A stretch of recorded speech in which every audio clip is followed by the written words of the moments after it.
بسم اللہ الرحمن الرحیم۔ سورہ بقرہ کا 11واں رکوع، اس کی تفسیر چل رہی تھی، زیادہ تر رکوع ہو چکا تھا۔ آج کے سیشن میں میں انشاءاللہ جو 11ویں رکوع کا کچھ حصہ باقی تھا اس کی تفسیر مکمل کروں گا، اور رکوع نمبر 12 انشاءاللہ اس کا بھی ہم ترجمہ شروع کر دیں گے۔ بات یہ چل رہی تھی کہ یہودی یہ کہا کرتے تھے کہ ہم تو موسیٰ علیہ السلام پر ایمان لائے ہیں، تو اللہ نے ان کے باتیں بتائیں کہ تمہارا ایمان تو تم کیسا ایمان لے کر آئے تھے؟ بچھڑے کو معبود بنا لیا تھا، اور کوہ طور ہم نے تمہارے اوپر رکھا ہے تو تم نے مانا ہے کہ ہم تورات پر ایمان لائیں گے، اور یعنی تورات پر عمل کریں گے ہم۔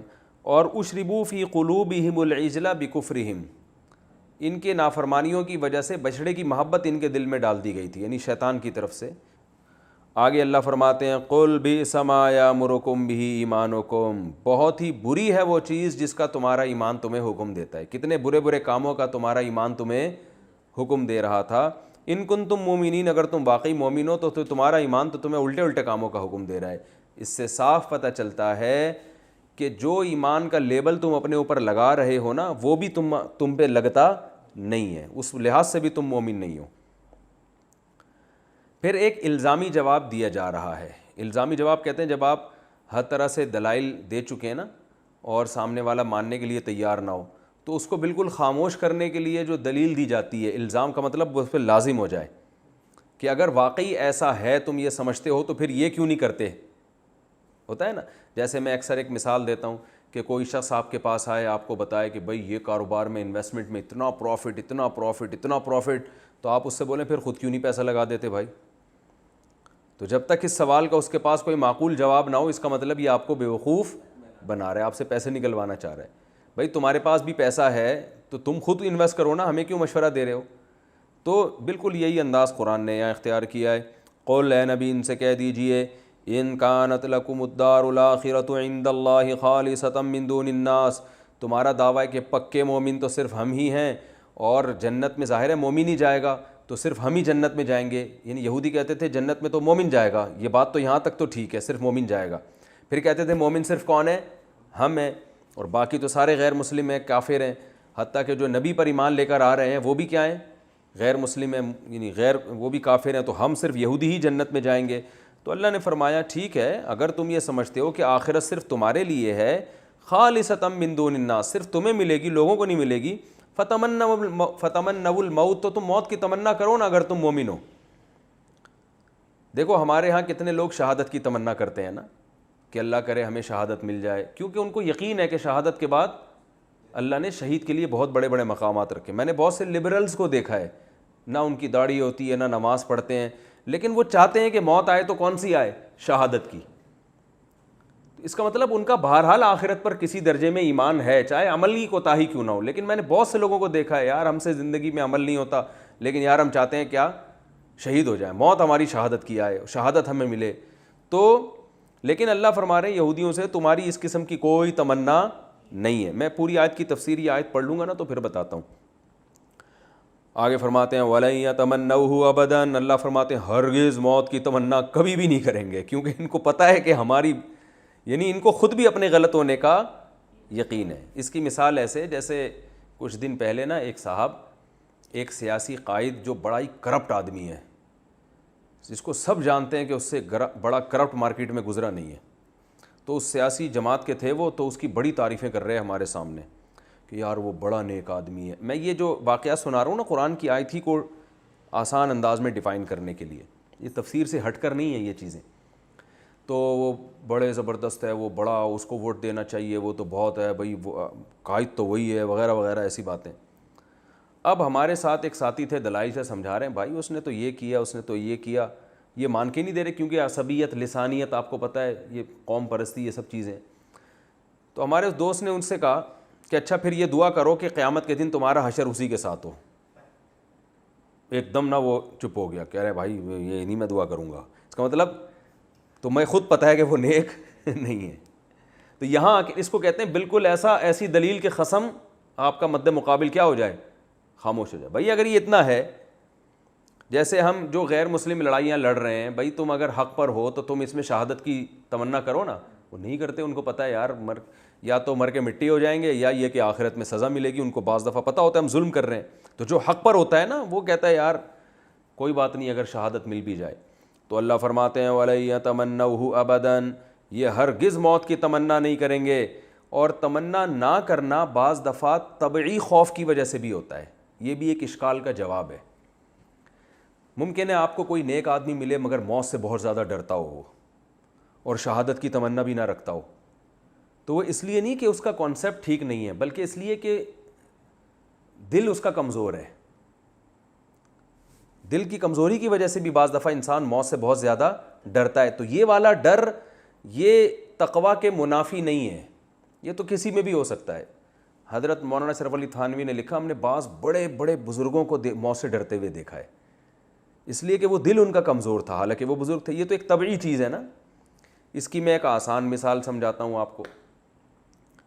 دیکھو آپ کو پتہ ہے کہ ڈاکٹر انجیکشن لگائے گا تو میرا یہ بخار بالکل ٹھیک ہو جائے گا, اور جیسے ملیریا کسی کو انتہائی درجے کا پہنچا ہوا ہو نا, تو ملیریا کا ایک کورس سے انجیکشن لگتے ہیں, اور اس انجیکشن کے بعد یقینی طور پر الحمدللہ شفا مل جاتی ہے. ڈاکٹر بھی بتاتے ہیں اور ہم نے بھی جس کو دیکھا ہے وہ کورس کمپلیٹ ہوتا ہے تو وہ بندہ ٹھیک ہو جاتا ہے.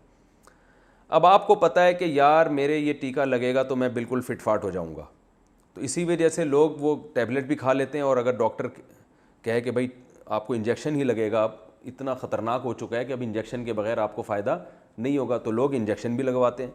تو دل سے راضی ہوتے ہیں نا اس پہ, کیونکہ ان کو پتہ ہے یار اس کے بعد ہم کیا ہو جائیں گے ٹھیک. لیکن کمزور دل آدمی اس کے باوجود چیخیں مار رہا ہوگا, اور ہو سکتا ہے جب آپ اس کو ڈاکٹر کے پاس لے کر جائیں نا انجیکشن کے لیے وہ بھاگ جائے وہاں سے. تو یہ بھاگنا اس لیے نہیں ہے کہ اس کو یقین نہیں ہے کہ شفا ملے گی یا وہ ملیریا سے محبت کرتا ہے, یہ بھاگنا ایک طبعی خوف ہے کہ یار ٹیکہ لگنے کی تکلیف میں برداشت نہیں کر سکتا. تو اگر کسی کو شہادت کی تمنا اس بیس پہ نہیں ہے کہ اس کو پتہ ہے بھائی شہادت میں پہلے بم گرے گا, چیتڑے اڑیں گے, اس کے بعد شہادت ملے گی, یا کوئی بندہ سامنے بندوق لے کے کھڑا ہوگا, ادھر لگے گی پھر تڑپے گا پھر ہوگا پھر ملے گی. ایسے وہ ایک مولوی صاحب جو ہے نا حلوے بہت کھایا کرتے تھے, اور وہ حلوے مانڈے والے بدعتی مولوی تھے, تو شہادت کی دعائیں کرتے تھے. تو کسی نے کہا حضرت شہادت کی آپ دعائیں تو کرتے ہیں, اس کے لیے تو میدان جنگ میں جانا پڑتا ہے, کوئی حلوے میں تھوڑی بم رکھ کے دے گا آپ کو, ٹھیک ہے نا, آپ چاہتے ہیں کوئی حلوے میں بم رکھ کے دے اور آپ شہید ہو جائیں. تو شہادت سے پہلے کے بھی تو پروسیس ہیں. پھر موت سے طبعی طور پر ہر انسان کو ویسے ہی ایک نفرت ہوتی ہے, تو یہ بھی تقویٰ کے خلاف نہیں ہے طبعی طور پر, کیونکہ خطرناک چیز ہے نا موت. آپ دیکھیں کیسے جو ہے نا, مجھے یاد ہے ہم بچپن میں جو ہے نا بہت زیادہ وہ ہم شہادت بھئی ہمیں شہادت, ہم نے اتنے فضائل سنے تھے, شہادت کی بہت تمنا کرتے تھے, اب بھی الحمدللہ دل میں تمنا ہے. لیکن ایک دفعہ کیا ہوا, کسی عالم کی قتل ہو گئے نا, شہید ہو گئے وہ, ان کی جب میت آئی نا, تو کئی سال پرانی بات ہے, میں نے جب ان کو دیکھا نا تو میں نے کہا بھائی یہ ایسا ہوتا ہے, ٹھیک ہے نا, کیونکہ میت کو دیکھ کے انسان کو بہرحال ایک وحشت ہوتی ہے. تو یہ طبعی نفرت ہے موت سے, یہ بری چیز نہیں ہے بلکہ یہ نیچرل ہے. تو جن کے دل مضبوط بہت زیادہ ہوتے ہیں ان کو یہ ڈر نہیں ہوتا. تو یہ دل کی کمزوری یا مضبوطی یہ تو گاڈ گفٹڈ ہے نا. تبھی حدیث میں آتا ہے جو بزدل آدمی ہے نا اس کو جہاد میں دگنا ثواب ملتا ہے, کیونکہ وہ اپنی نیچر کے اگینسٹ چل رہا ہوتا ہے. بہادر کو ثواب ملے گا پورا, اور بزدل کو اس سے ڈبل ثواب ملے گا, کیونکہ بہادر کو تو مزہ آ رہا ہے لڑنے میں بھائی, ٹھیک ہے نا, وہ بھی ٹھیک بہت بڑی فضیلت ہے, وہ زیادہ کام کر جائے گا. لیکن بزدل کو تو ڈر لگ رہا ہے, کانپ رہا ہے پھر بھی جا رہا ہے. تو کانپنا یہ بری چیز نہیں ہے, کیونکہ یہ کیا ہے انسان کی نیچر. تو اس لیے علماء کہتے ہیں کہ محبت کی دو قسمیں ہوتی ہیں, ایک طبعی اور ایک عقلی. عقلی کا مطلب آپ کا کانسیپٹ ہی کلیئر نہ ہو. جیسے اسی طرح نفرت کی بھی دو قسمیں ہیں, ایک طبعی اور ایک عقلی. یہ لفظ یاد رہے گا نا تو انشاءاللہ بات بہت اچھی طرح سمجھ میں آئے گی. اب عقلی محبت کسے کہتے ہیں؟ جیسے آپ کو ملیریا ہوا, آپ کو پتہ ہے انجیکشن لگے گا تو میں ٹھیک ہوں گا, تو عقلی طور پر آپ کو انجیکشن لگوانے سے محبت ہے, آپ چاہتے ہو کہ لگے. لیکن کمزور دل ہو, وہ سوئی کی جو تھوڑی سی تکلیف ہوتی ہے وہ بھی برداشت نہیں ہوتی آپ سے, اس میں ڈر لگتا ہے یار ٹھوک رہا ہے, صحیح ہے نا, سوئی گھسیڑ رہا ہے, ایک ہوتا ہے خوف پیدا ہو جاتا ہے بعض لوگ کمزور دل. تو نفرت ہے طبعی, یعنی آپ کی نیچر پسند نہیں کر رہی, اس کو طبیعت پسند نہیں کر رہی. تو ہم اس کو یوں کہیں گے, اس آدمی کے دل میں ملیریا کے علاج کے لیے انجیکشن لگوانے کو یہ پسند کرتا ہے عقلی طور پر, لیکن طبعی طور پر یہ پسند نہیں کرتا. تو اس میں کوئی حرج نہیں ہے. بلکہ یہ آدمی پتہ ہے کیا چاہے گا, یہ چاہے گا کہ میں چاہوں نہ چاہوں کسی طرح مجھے رسیوں سے باندھ کے ڈاکٹر جلدی سے ٹھوک دے انجیکشن, کیونکہ اس کو پتہ ہے یار ٹیکا نہیں لگوایا نا تو اور زیادہ تکلیف ہوگی. تو یہ چاہے گا یار مجھے بتائے بغیر میں سو رہا ہوں بس انجیکشن ٹھوک دو.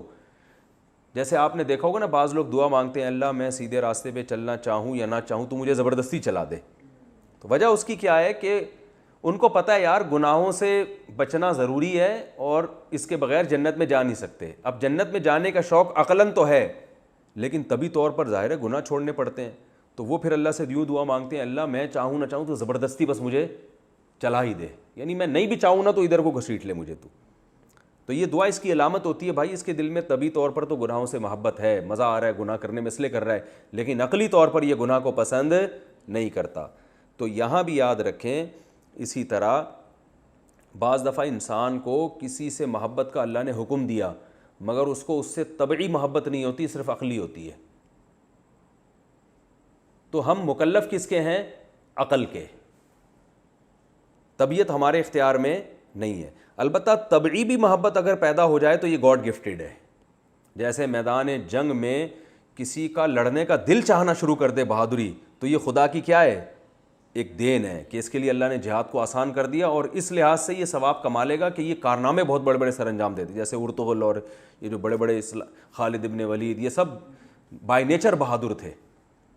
تو اب یہ بات سمجھیں کہ اللہ نے کیا فرمایا کہ ان کے دل میں موت کی بالکل بھی تمنا نہیں ہے. تو یہاں طبعی تمنا مراد نہیں ہے کہ طبی طور پر تو کوئی بھی نہیں مرنا چاہتا, یہ عقلی ہے. عقل سے بھی یہ چاہتے نہیں ہے کہ ہماری موت کبھی ہو, جبکہ مسلمان عقلی طور پر موت کے لیے تیار رہتا ہے. اسے پتہ ہے موت ہوگی بالآخر ایک نہ ایک دن اللہ نے چاہا تو مغفرت ہو جائے گی. ہاں کسی مسلمان کو اس بیس پہ موت سے عقلی طور پہ نفرت ہے کہ میرے اعمال ٹھیک نہیں ہیں تو پھر وہ چاہتا ہے کہ میرے اعمال ٹھیک ہو جائیں, تو وہ اس فہرست میں نہیں آئے گا. اس لیے کہ وہ چاہتا ہے کہ میرے اعمال مجھے, یعنی اس کو زندگی اس لیے نہیں چاہیے ہوتی کہ عیاشی کرے, بلکہ اس کو زندگی اس لیے چاہیے ہوتی یار ابھی تو میرے گناہ بہت زیادہ ہیں تو میری زندگی لمبی ہو تاکہ بعد میں مجھے کسی طرح گناہوں سے بچنے کی توفیق مل جائے. تو جو اس بیس پہ چاہ رہا ہے کہ میں نہ مروں وہ بھی اس آیت میں داخل نہیں ہے. اس آیت میں وہ داخل ہے جو گناہ کر رہا ہے لیکن دعوے یہ کر رہا ہے کہ میں جاؤں گا کہاں؟ جنت میں. اس کو اللہ کہہ رہے ہیں پھر تو موت کی تمنا کیوں نہیں کرتا, یعنی عقلی طور پر موت سے محبت کیوں نہیں کرتا؟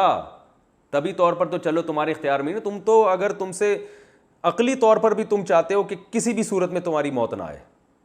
تو یہ مطلب ہے اس آیت کا. تو اللہ فرماتے ہیں وَلَن يَتَمَنَّوْهُ أَبَدًا, یہ کبھی بھی موت کی تمنا نہیں کریں گے, بِمَا قَدَّمَتْ أَيْدِيهِمْ, اپنے اعمال کی وجہ سے. اس میں اللہ نے بتا دیا کہ موت کی جو یہ تمنا نہیں کریں گے اس کی وجہ یہ نہیں ہے کہ بزدلی ہے دل کے اندر یا طبعی طور پر موت سے نفرت ہے, وہ تو ہر آدمی کے دل میں ہوتی ہے, بلکہ اس کی وجہ کیا ہے؟ بدعمالیاں. بدعمالیاں اتنی ہیں ان کو پتہ ہے مرے تو گئے سیدھا کہاں؟ جہنم میں. تو اس لیے ان کو زندگی کی بہت زیادہ ہوس ہے, لالچ ہے. واللہ علیم بالظالمین, اللہ ایسے ظالموں کو جانتا ہے. اور اللہ نے فرمایا یہ زندگی پر اتنے حریص ہیں, اتنے لالچی ہیں. دیکھو مسلمان یہ نیک اعمال کرنے والا زندہ رہتے رہتے بھی ایک وقت آتا ہے پھر تیار ہو جاتا ہے موت کے لیے کہ یار چلو 60 سال 70 سال 80 سال ہو گیا, پتہ ہے بھائی جانا ہی ہے. اور اگر جو ہے وہ پہلے سے تیاری شروع کر دیتا ہے یار اب اتنا زندہ رہ گئے تو اس کو زیادہ حرص بھی نہیں ہوتی کہ بس اور کتنا رہنا ہے. لیکن اللہ فرماتے ہیں ان کے دل میں اتنی لالچ ہے, یود احدہم, ان میں سے ہر ایک چاہتا ہے لو یعمر الف سنہ, کاش 1000 سال مجھے زندگی مل جائے. تو اللہ فرماتے ہیں اس خوش فہمی میں ہے کہ اگر 1000 مل گئی تو بچ جائیں گے. اللہ فرماتے ہیں وما هو بمزحزحہ من العذاب, یہ 1000 سال کی زندگی ان کو عذاب سے نہیں بچا سکتی. اگر بالفرض زندگی مل بھی گئی تو جانا کہاں ہے؟ جہنم میں. اب یہاں بھی ایک اشکال ہو سکتا ہے, بھائی یہ تو ہر آدمی چاہتا ہے مجھے 1000 سال کی زندگی ملے. چاہتے ہیں کہ نہیں چاہتے؟ اگر مجھ سے کوئی پوچھے آ کے یار تمہیں ایک دوا میں کھلا دوں گا تم 1000 سال زندہ رہو گے, تو میں بھی کوشش کروں گا. میں کہہ دوں 1000 کے میں 2 ٹیبلٹ کھاؤں گا تاکہ 2000 سال زندہ رہوں. تو پھر یہاں یاد رکھیں یہاں 1000 سال جو ان کی چاہت تھی نا زندہ رہنے کی, اس چاہت کی بیس غلط ہے. وہ بیس یہ ان کو پتہ ہے مریں گے تو کہاں جائیں گے؟ جہنم میں, اس لیے بچنا چاہ رہے ہیں. جبکہ مسلمان کی بیس کیا ہے؟ بھائی زندگی اللہ کی ایک نعمت ہے جو ایک ہی دفعہ ملتی ہے, بار بار نہیں ملتی, تو وہ اس بیس پہ زندہ رہنا چاہے گا. تو اس لیے قرآن کی آیتوں کے ظاہر کو کبھی نہیں لیا جاتا, بلکہ اس کے کس پیرائے میں یہ ذکر کیا جا رہا ہے اس کو دیکھا جاتا ہے. تو پیرائے کیا بما قدمت ایدیہم, ان کے اعمال ایسے ہیں, ان اعمالوں کی وجہ سے یہ سب ان کے جذبات پیدا ہو رہے ہیں. تو واللہ بصیر, ہاں واللہ بصیر بما یعملون, جو کچھ یہ کر رہے ہیں اللہ ان کو جانتا ہے. ایک آیت رہ گئی ومن الذین اشرکوا, فرمایا وَلَتَجِدَنَّهُمْ أَحْرَصَ النَّاسِ عَلَىٰ حَيَاتٍ, لوگوں میں یہ زندگی پر سب سے زیادہ حریص ہیں. دنیا میں جتنی قومیں ان میں سب سے زیادہ ان کو زندہ رہنے کا شوق ہے. حالانکہ جس کا آخرت پر ایمان ہو, اعمال ہو, اس کے دل میں زندگی کی ہوس زیادہ نہیں ہوتی. لیکن جو دوسرے غیر مسلم ہیں نا, جن کا آخرت پر ایمان نہیں ہے, جو یہ جانتے ہیں کہ مر کے مٹی ہو کے ختم ہو جائیں گے, ان سے بھی زیادہ ان کو زندہ رہنے کا شوق ہے. اس لیے ان کو پتہ ہے کہ ہمارا انجام آخرت میں بہت خراب ہونے والا ہے. تو اللہ فرماتے ہیں کہ یہ وَمِنَ الَّذِينَ أَشْرَكُوا, جو مشرکین ہیں, جو کتابوں پر ایمان نہیں رکھتے, ان سے بھی زیادہ ان کے اندر ہوس ہے. تو اب اللہ نے یہ پوری بات کیوں بیان کی کہ دعوے ان کے کیا ہیں کہ ہم ایمان والے ہیں, اور اعمال اس دعووں کے بالکل اگینسٹ ہیں. یعنی اس دعوے سے ان کے اعمال بالکل بھی میچ نہیں کر رہے. تو یہ رکوع تھا. اب ہم رکوع شروع کرتے ہیں جی. سورہ بقرہ کا رکوع نمبر 12, اور اس 12ویں رکوع میں پہلے میں اس کا انشاءاللہ لفظی ترجمہ اور مختصر گرامر, پھر اس کی مختصر تفسیر. قل, اے نبی ان سے کہہ دیجئے, من کان عدوا, جو بھی دشمن ہے. عدو دشمن کو کہتے ہیں نا, عدو کسے کہتے ہیں, مشہور لفظ ہے اردو میں استعمال. جن کو اردو ہندی آتی ہے ان کے لیے قرآن سمجھنا بہت آسان ہے. من کان عدوا لجبریل, جو بھی دشمن ہے جبریل کا, فإنہ نزلہ, تو بے شک اس جبریل نے نزلہ نازل کیا ہے, سبحہ کی طرح, ہو اس قرآن کو, علی قلبک آپ کے دل پر, بإذن اللہ اللہ کے حکم سے, مصدقاً, اور یہ قرآن تصدیق کرنے والا ہے, لما بین یدیہ, جو اس کے دونوں ہاتھوں کے سامنے ہے. یہ محاورہ ہے نا, یعنی اس سے پہلے جو کتابیں گزر چکی ہیں جو اس کے سامنے ہیں, جو چیز پہلے گزر چکی ہوتی ہے وہ آپ کے سامنے ہوتی ہے, جو بعد میں آنے والی ہے وہ آپ کے سامنے نہیں ہے. تو اس کو خلف کہا جاتا ہے, جو آپ کے بعد. یہ تصدیق کرتی ہے لما بین یدیہ, جو اس سے پہلی کی کتابیں ان کی تصدیق کرتی ہے, وہدن, اور ہدایت ہے, وبشریٰ, خوشخبری ہے, للمؤمنین, ایمان والوں کے لیے. من کان عدوا للہ, جو بھی دشمن ہے اللہ کا, وملائکتہ, اس کے فرشتوں کا, ورسلہ, اس کے پیغمبروں کا, وجبریل ومیکالا, جبریل علیہ السلام کا اور میکائیل علیہ السلام کا جو دشمن ہے, فإن اللہ عدو, تو خوب سمجھ لو کہ اللہ بھی دشمن ہے, للکافرین, الف لام آ رہا ہے نا, اس کا مطلب ایسے کافروں کا پھر اللہ بھی دشمن ہے جو ان بزرگ ہستیوں کے دشمن ہیں. وَلَقَدْ, اور تحقیق, انزلنا, ہم نے نازل کر دیں, الیکا, اے نبی آپ کی طرف, آیاتن, بہت ساری نشانیاں, بیناتن, بالکل واضح. اور آیات سے مراد قرآن کی آیتیں بھی ہو سکتی ہیں, کہ ہم نے قرآن کی آیتیں نازل کر دیں بالکل واضح, جو ہر چیز کو بڑی ڈیٹیل سے بیان کر رہی ہیں. وما یکفر بہا, ان آیتوں کا انکار نہیں کرتے, الا الفاسقون, مگر وہ لوگ جو حد سے تجاوز کرنے والے. فسق کہتے ہیں حد سے تجاوز کرنا, جو باؤنڈری عقل نے کھینچ دی ہے نا, عقل نے ایک انسان کو باؤنڈری دی ہے کہ بھئی یہ صحیح لوگ ہوتے ہیں, اس سے آگے جب آپ کرتے ہو تو تجاوز, تو اس کو فسق کہا جاتا ہے. اور شریعت میں جو اللہ نے جو باؤنڈری کھینچی ہے اس سے تجاوز کو کیا کہا جاتا ہے, فسق. تو اللہ فرماتے ہیں اس کا انکار نہیں کرتے الا الفاسقون, مگر فاسق لوگ ہی. آوا کلما عاہدوا عہدن, آ کا معنی کیا, واو کا معنی اور, کلما کا معنی جب بھی, عاہدوا زاربو کی طرح, زاربا یزارب مزاربتن, عاہد یعاہد معاہدتن, جس کو ہم اردو میں معاہدہ کہتے ہیں. اصل لفظ ہے معاہدہ, لیکن اردو میں معاہدہ ہی کہا کریں, معاہدہ نہیں کہا کریں. لوگ بولیں گے پتہ نہیں کیا ہو گیا, جو ہر زبان اپنے حساب سے الفاظ کو چینج کر لیتی ہے نا, تو اصل میں لفظ ہے معاہدہ. اللہ فرماتے ہیں آوا کلما عاہدوا عہدن, عہد کہتے ہیں کوئی بھی ایگریمنٹ. اللہ فرماتے ہیں اور آوا کلما, تو اور کیا, یہ کیا, اور کلما جب بھی, عاہدوا یہ لوگ عہد کریں گے, عہدن کوئی بھی عہد, نبذہ, نبذ ینبذ کا معنی پھینکنا, نبذہ اس عہد کو پھینک دے گا, فریق ایک فریق, منہم ان میں سے, ان سے مراد کیا, یہودیوں جن کی بات چل رہی ہے نا, میں نے کہا تھا نا بنی اسرائیل نام ہی صورت کا کیا ہے، سوری جو رکوع شروع ہوا تھا یا بنی اسرائیل سے شروع ہوا تھا نا، اے بنی اسرائیل. تو اللہ فرماتے ہیں کیا جب بھی یہ لوگ کوئی عہد کریں گے تو ان میں سے ایک فریق اس عہد کو نبذہ پھینک دے گا. پھینکنے سے مراد یہ کنایا ہے توڑنے سے، تو بہت برے طریقے سے توڑنے کو تعبیر کیا جا رہا ہے پھینکنے سے. یعنی جیسے ایگریمنٹ، جیسے آپ کے پاس کوئی فائل ہے نا، اٹھا کے آپ نے پھینک دی، کوئی لفٹ ہی نہیں کرا رہے آپ اس کو. تو کیونکہ انہوں نے اللہ سے پہلے عہد لیے ہیں کہ ہم جب بھی پیغمبر آئے گا ایمان لائیں گے، تو اللہ فرماتے ہیں کیا جب بھی کوئی عہد اللہ سے کرو گے تو توڑو گے ہی لازمی اس کو. یہ ایک سوال ہے ان سے کہ کبھی تو اللہ سے کیے ہوئے معاہدے کو پورا کر لیا کرو. فرمایا بل اکثرہم، بلکہ ان میں اکثر ایسے ہیں لا یؤمنون جو سرے سے ایمان لاتے ہی نہیں ہیں. ولما، اور جب جاءہم آ گیا ان کے پاس رسول، ایک رسول، مراد نبی صلی اللہ علیہ وسلم میں، من عند اللہ، اللہ کے پاس سے، اللہ کی طرف سے، مصدق، جو تصدیق کر رہا ہے، لما، اس کتاب کی، معہم، جو ان کے پاس ہے. میں نے بتایا نا بار بار قرآن یہ لفظ کیوں استعمال کرتا ہے کہ ان کی کتابوں کی تصدیق، کہ اس میں آزمائش ان کے لیے کم ہے، کوئی نیا دین لے کے نہیں آ رہا. نبذ فریق، تو پھینک ڈالا ایک جماعت نے، من الذین اوتوا الکتاب، ان لوگوں میں سے جن کو کتاب دی گئی ہے.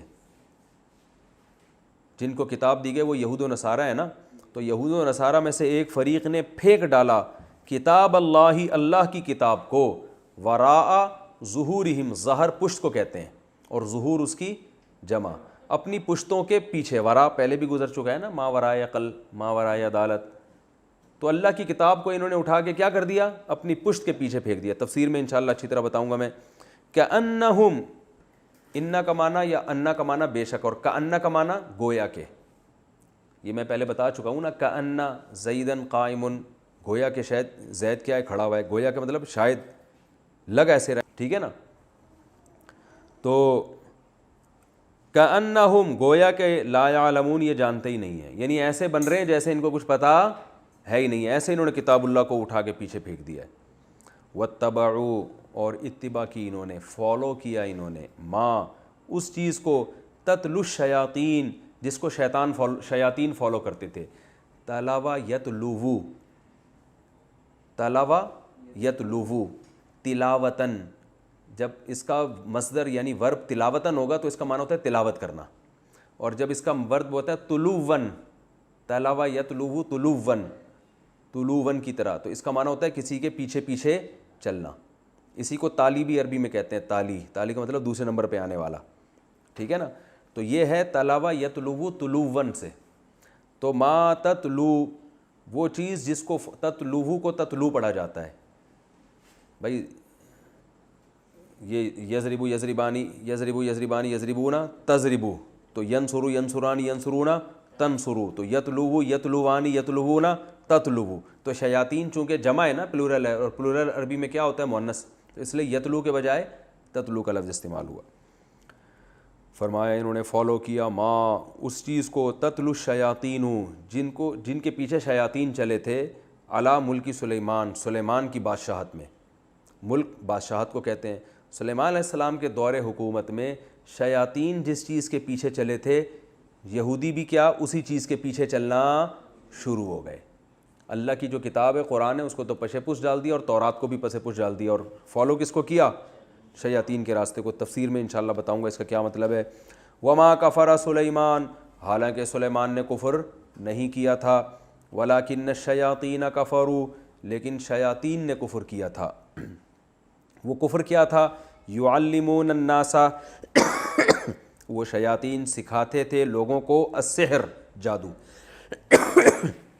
سحر کسے کہتے ہیں، جادو کو، جس کو اردو میں سحر کہتے ہیں. سحر کر دیا ہے، لیکن اصل لفظ ہے سحر. ساحر کسے کہتے ہیں، جادوگر. وہ شیاطین لوگوں کو کیا سکھاتے تھے، جادو. وما انزل علی الملکین، اسی طرح انہوں نے فالو کیا ما، اس چیز کو بھی، انزل علی الملکین، جو نازل کی گئی دو فرشتوں پر. ملک، دیکھو ملک بادشاہ کو کہتے ہیں، ملک فرشتے کو کہتے ہیں، اور ملک کی جمع کیا آتی ہے، ملائکہ. وما انزل، اور جو چیز نازل کی گئی، علی الملکین، دو فرشتوں پر، ببابل، بابل شہر میں. یہ لفظ اردو میں عربی میں تو بابل ہے لیکن اردو میں بابل کہتے ہیں اس کو، کیوں کہتے ہیں پتہ نہیں، حالانکہ ناؤن میں تو چینجنگ صحیح نہیں ہے نا. بہرحال بابل شہر تھا. ان دو فرشتوں پر بابل شہر میں جو چیز نازل کی گئی اس کو بھی انہوں نے فالو کیا. وہ دو فرشتے کون تھے؟ ہاروتا و ماروت. ایک کا نام ہاروت تھا، ایک کا نام ماروت تھا. وما یعلمانی، اور نہیں سکھاتے تھے وہ دونوں فرشتے. علم یعلم تعلیما، سکھانا. سبح یسبح تسبیحاً کی طرح. یضرب یضربانی ہے نا، یضربانی وہ دونوں مارتے ہیں، یعلمانی وہ دونوں سکھاتے ہیں. وما یعلمانی وہ دونوں نہیں سکھاتے تھے، من احد کسی ایک کو بھی. ہاروت ماروت کسی ایک کو بھی نہیں سکھاتے تھے کیا؟ وہ جادو. حتیٰ یہاں تک کہ یقولا وہ دونوں یہ کہہ دیا کرتے تھے، انما بے شک صرف نحن ہم فتنتن ایک آزمائش ہیں. فتنہ فتنے کو بھی کہتے ہیں آزمائش کو بھی. ہم تو صرف ایک آزمائش ہیں. فلا تکفر تم نے کفر نہیں کرنا. یہ جادو سیکھ کے تفسیر میں بتاؤں گا انشاءاللہ. فلا تکفر تم نے کفر نہیں کرنا. فیتعلمون پس یتعلمون یہ لوگ سیکھ لیا کرتے تھے، منہما ان دونوں فرشتوں سے، ما وہ چیز، یفرقون فرق یفرق تفریقاً جدائی ڈالنا، فرق کر دینا، تفریق کر دینا. فریق بھی ایک جماعت کو کہتے ہیں نا، دوسرے سے کیا ہوتی ہے؟ جدا ہوتی ہے. تو یہ لوگ ان دونوں فرشتوں سے سیکھتے تھے، ما وہ چیز، یفرقون بہ جس چیز کے ذریعے یہ تفریق ڈال دیتے تھے، جدائی ڈال دیا کرتے تھے، بین المرئی مر آدمی کو کہتے ہیں، و زوجہ اور اس کی زوج. زوج کا لفظ شوہر پہ بھی آتا ہے، بیوی پہ کو بھی زوج کہتے ہیں، اور زوجہ بھی کہتے ہیں اگر تا لگاؤ تو، یعنی زوج اصل میں جوڑے کو کہتے ہیں. تو یہ تفریق ڈالتے تھے بندے کے درمیان، و زوجہ اور اس کی بیوی کے درمیان، یعنی میاں بیوی میں جادو کے زور سے لڑائیاں ڈلواتے تھے، جدائی طلاق کروا دیا کرتے تھے. وما ہم اور نہیں تھے یہ لوگ، بضارین با زائد ہے، ضارین اصل میں تھا ضاریرینا، زاربینا کی طرح ضرر پہنچانے والے، اور یہ لوگ ضرر پہنچانے والے نہیں تھے، بھی اس جادو کے ذریعے، من احد کسی ایک کو بھی، الا مگر باذن اللہ اللہ کے حکم سے. یعنی جادو میں بذات خود اتنی طاقت نہیں ہوتی کسی کو نقصان ہو جائے، مگر اللہ کے حکم سے بعض دفعہ وہ نقصان پہنچا دیتا ہے. تو یہ خود سے نہیں کرتے تھے، بس اللہ کی ایک عادت ہے. برائی بھی زمین میں چل رہی ہے، جیسے کوئی اٹھا کے کسی کو چاقو مارے اور مر جائے نا، تو اللہ کے حکم سے مرا ہے نا، لیکن پھر بھی مارنے والا کیا ہوتا ہے؟ گناہ گار ہوتا ہے. تو یہ جو جادو کے ذریعے کسی میں تفریق ڈالتے تھے، تو یہ خود سے نہیں بلکہ اللہ کے اذن سے، اللہ کی اس میں مشیت، اس کو یہ نہیں کہیں گے اللہ کی رضا. رضا تو خوشی کو کہتے ہیں، اللہ خوش تھوڑی ہوتا تھا، مشیت شامل حال ہو جاتی تھی کہ اللہ تعالیٰ جو بعض دفعہ کوئی کسی پہ ظلم کرتا ہے تو اللہ ہونے دے دیتا ہے، کیونکہ حساب و کتاب کا دن اللہ نے کون سا رکھا ہے؟ آخرت کا. تو یہ خود سے نہیں بلکہ جادو میں جب اللہ چاہے گا تو اثر ہوگا ورنہ اثر نہیں ہوگا، یہ بتانا مقصد ہے. وَيَتَعَلَّمُونَ اور یہ لوگ سیکھتے تھے، ما وہ چیز، یضرہم جو ان کو نقصان پہنچاتی تھی. یضر اصل میں تھا یضررو، ینصرو کی طرح ضرر پہنچانا. وہ چیز سیکھتے تھے جو ان کو نقصان پہنچاتی تھی، ولا ینفعہم اور ان کو نفع نہیں پہنچاتی تھی. وَلَقَدْ حالانکہ البتہ تحقیق، علموا یہ جانتے تھے، ان کو پتہ تھا، لمن اشتراہ، لام تاکید کے لیے، من کا معنی جو، اشترا اصل میں تھا اشترایا، کہ جو بھی اس جادو کو خریدے گا، یہاں خریدنے سے مراد ہے اختیار کرنا، جو بھی جادو اختیار کرے گا، ما لہو نہیں ہے، لہو اس کے لیے، فی الآخرتی آخرت میں، من خلاق ذرا سا بھی کوئی حصہ. من اصل میں تاکید کے لیے، خلاق کہتے ہیں حصہ، نصیب، اس کا آخرت میں کوئی نصیب نہیں ہے. یہ جانتے بھی تھے جادوگر کا آخرت میں کوئی نصیب نہیں ہے. وَلَبِئْسَ پھر وہی بئس کا لفظ آیا نا، لام تاکید کے لیے، واو کا معنی، اور اللہ فرماتے ہیں بئس ما، کتنی بری چیز تھی وہ. گویا اللہ بھی تعجب کر رہے ہیں، کتنا ہی بری چیز تھی، ما وہ چیز، شروا بہ انفسہم جس کے ذریعے انہوں نے اپنے نفسوں کو بیچ ڈالا. شرع یوں تھا اصل میں، ٹھیک ہے نا، یعنی جادو لے کر اپنے جان کا سودا کر لیا آخرت میں. یہ کتنا برا سودا انہوں نے کیا کتنی بری چیز لے کے انہوں نے اپنے آپ کو بیچا ہے, گندی چیز لے کے اپنی جان کا سودا کر لیا, آخرت میں بیڑا غرق کر دیا اپنا. وَلَبِئْسَ مَا شَرَوْا بِهِ أَنفُسَهُمْ, کتنی بری چیز ہے جس کے ذریعے انہوں نے اپنی نفسوں کو بیچ ڈالا. لَوْ كَانُوا يَعْلَمُونَ, کاش یہ لوگ جان لیتے.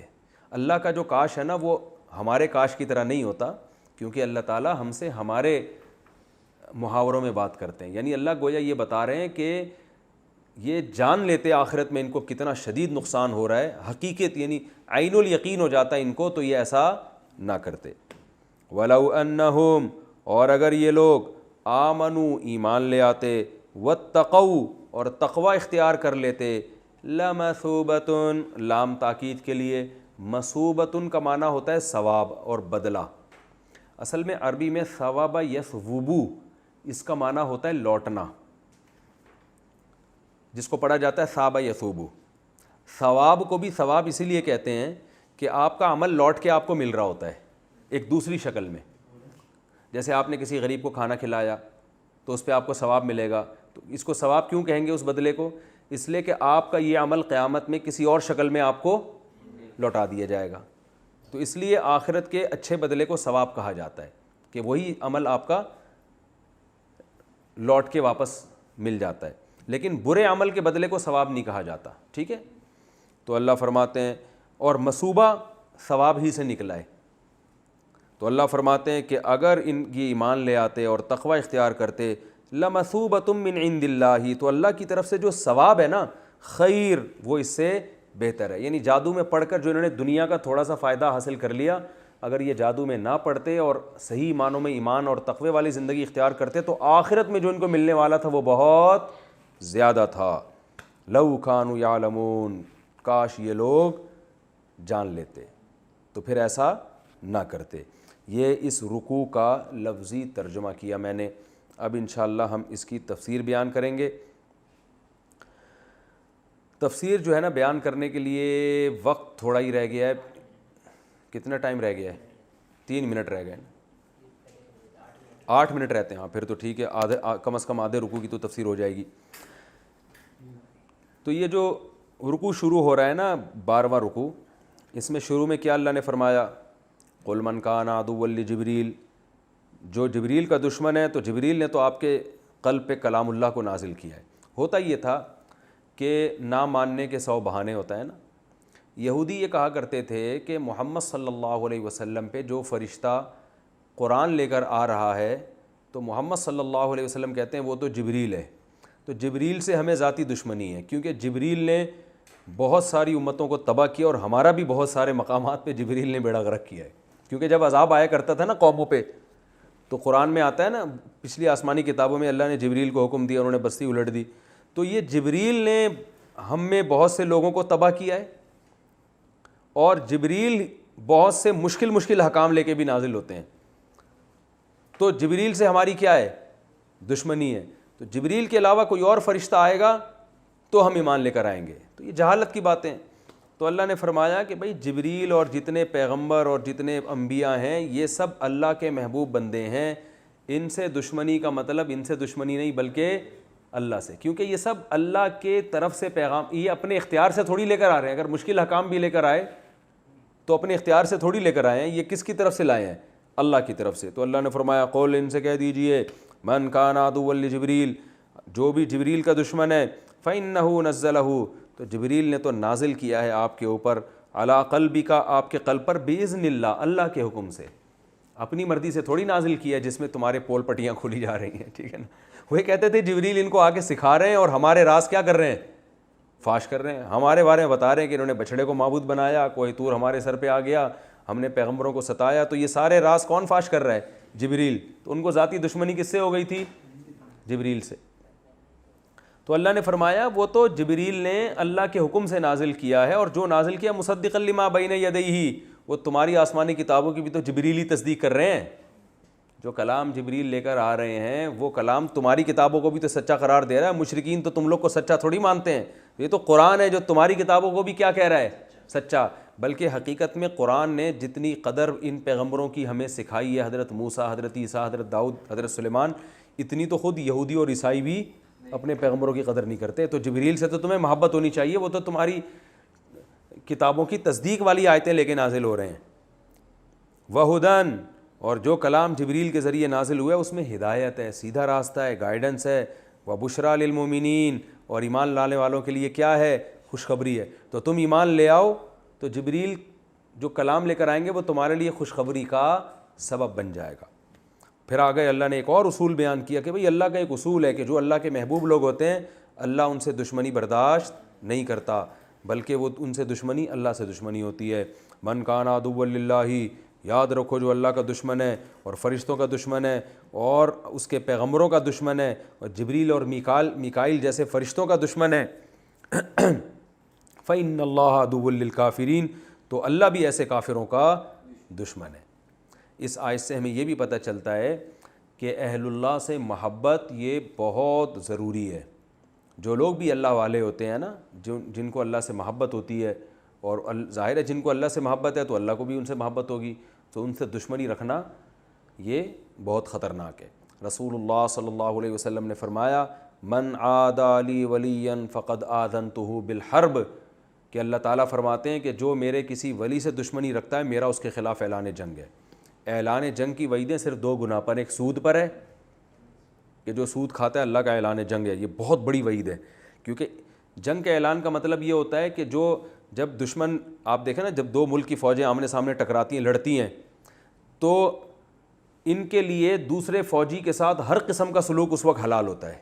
اسے قتل کرنا بھی جائز ہے، گرفتار کرنا بھی جائز ہے، اس کا مال سارا لوٹنا جائز ہے، بلکہ یہ کمال سمجھا جاتا ہے اس موقع پہ. تو اعلان جنگ کا مطلب یہ ہوتا ہے کہ اب ہمارا تمہارا کوئی ایگریمنٹ نہیں ہے، ہمارے لیے تمہاری ہر چیز حلال ہو گئی ہے، قتل بھی کر سکتے ہیں، تمہارا سارا مال بھی چھین سکتے ہیں. یعنی اب ہر قسم کا نقصان پہنچانے کی کوشش کرنا نہ صرف جائز بلکہ ہمارے لیے کیا ہے؟ کمال. جب دو ملک کی فوجیں لڑ رہی ہوتی ہیں تو اس ملک کی فوج کے لیے دوسرے ملک کی فوج کو نقصان پہنچانا یہ عیب سمجھا جاتا ہے یا کمال؟ تو کمال سمجھا جاتا ہے نا کہ ہم نے لوہے کے چنے چبوا دیے ان کو. تو یہ اعلان جنگ کا جو اعلان ہے یہ بڑا خطرناک ہے. تو سود خور کے خلاف ہے اللہ کا اعلان جنگ. اور دوسرا اسی وجہ سے امام مالک سے پوچھا گیا سب سے بڑا جرم کون سا؟ انہوں نے فرمایا سود کھانا، کیونکہ اعلان جنگ کا وعدہ اللہ نے سود پہ کیا ہے. لیکن جمہور کا قول یہ ہے کہ اسلام میں فرض نماز قضا کر دینا یہ اسلام لانے کے بعد سب سے بڑا جرم ہے. اور راجح قول یہی ہے کہ اسلام لانے کے بعد یہاں تک کہ علماء نے لکھا ہے زنا سے بھی بڑا، چوری سے بھی بڑا جرم جو ہے نا نماز کا قضا کر دینا، کیونکہ یہ اسلام کی علامت ہے. اور آج دیکھو کتنی چھوٹی چھوٹی باتوں پہ لوگ نماز چھوڑ دیتے ہیں.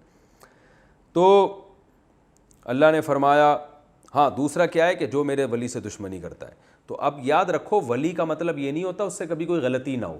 لوگ کہتے ہیں فلاں نیک ہے لیکن اس نے تو غلطی کی ہے.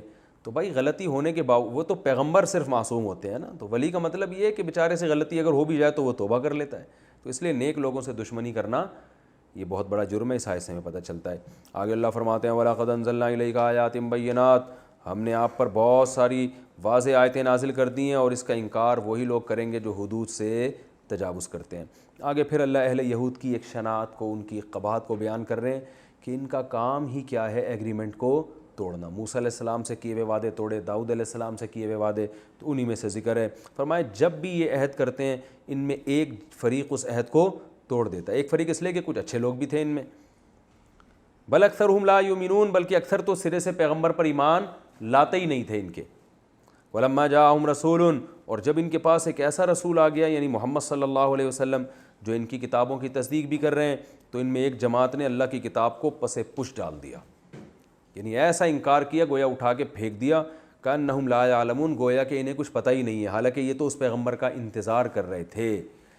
تو آگے پھر نیا موضوع شروع ہو رہا ہے اسی رکوع میں، پھر اس کی تفسیر انشاءاللہ میں اگلے ایپیسوڈ میں بیان کروں گا. اللہ تعالیٰ سمجھنے کی، عمل کرنے کی توفیق عطا فرمائے.